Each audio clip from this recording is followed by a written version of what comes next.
अब ये तो जाकर एनडीए वालों से पूछिए कैसे महत्वपूर्ण। देखिए,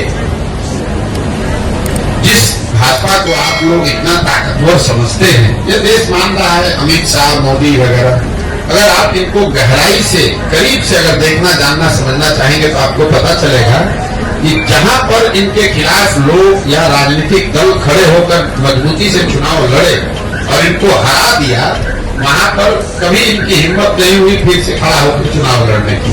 तो बिहार वो भूमि है जब 2015 में अमित शाह और मोदी अपने सारे प्रयास के बावजूद उनको सफलता नहीं मिली।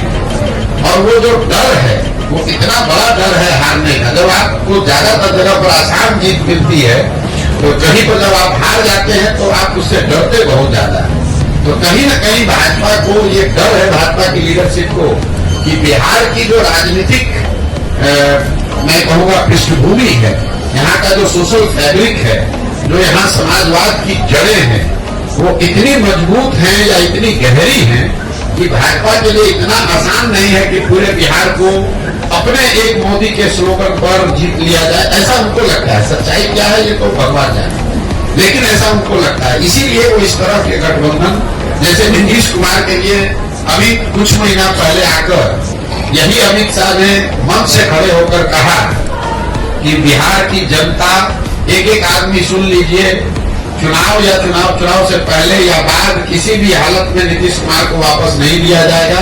इनके लिए भाजपा के दरवाजे हमेशा के लिए बंद। वही अमित शाह जो इतनी बड़ी बड़ी बात बोलते हैं, ये लोग दावा करते हैं हम 400 सीट जीतेंगे। नीतीश कुमार जैसा आदमी जो कि बिहार में रहने वाला साधारण राजनीतिक समझ रखने वाला आदमी भी जानता है कि नीतीश कुमार के राजनीतिक वजूद बिहार में कोई बहुत मजबूत नहीं है। ये उनके राजनीति का अंतिम दौर है। लेकिन अगर वो भी वापस आ रहे हैं तो भाजपा को उसको मानने, स्वीकार करने में कोई दिक्कत नहीं है। तो ये इसकी वजह यह है कि बिहार की राजनीतिक भूमि को भाजपा इतना आसान मानती नहीं। चाहे वो चिराग हो, उपेंद्र कुशवाहा हो, मांझी हो, नीतीश हो, चाहते हैं कि जितने लोगों को साथ में रखे ताकि ये खतरा ना हो कि कहीं 40 में 2-4-5 सीट का नुकसान हो जाए। और दूसरा, ये बिहार के लोगों का दुर्भाग्य रहा है कि ये 40 सीट जो है, इसके लालच ने बिहार को बर्बाद कर दिया।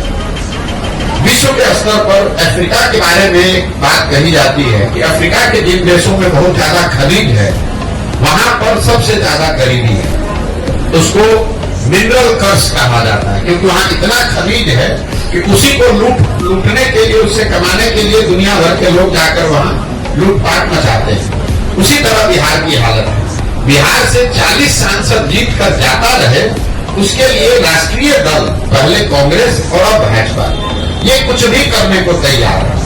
आपने देखा कांग्रेस का जब शासन था, इसी कांग्रेस ने बिहार को लालू जी के हवाले करके छोड़ दिया। उनको ऐसा नहीं कि मालूम नहीं है कि बिहार में कितना बड़ा जंगल राज लालू जी के टाइम में था। ऐसा तो नहीं है कि लालू उनको, कांग्रेस को पता नहीं था कि बिहार सबसे गरीब और पिछड़ा राज्य था। मनमोहन सिंह जी इतने बड़े कम्युनिस्ट थे, उनको ये पता नहीं था कि बिहार में कितनी परेशानी बदहाली है। इसके बावजूद उन लोगों ने लालू जी को अपने कंधे पर बैठा कर रखा, क्योंकि वो चाहते थे कि बिहार से 20, 25, 30 सांसद जीतकर यूपीए की सरकार को मदद करते रहे।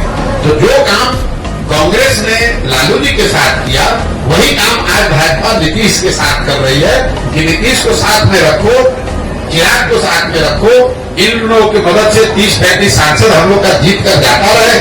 उसके बाद बिहार में जो होता रहे उससे कोई दिक्कत नहीं। बिहार के पूरे बच्चे मजदूर बने रहे, कोई दिक्कत नहीं है। बिहार में गरीबी बदहाली हो, कोई दिक्कत नहीं हो।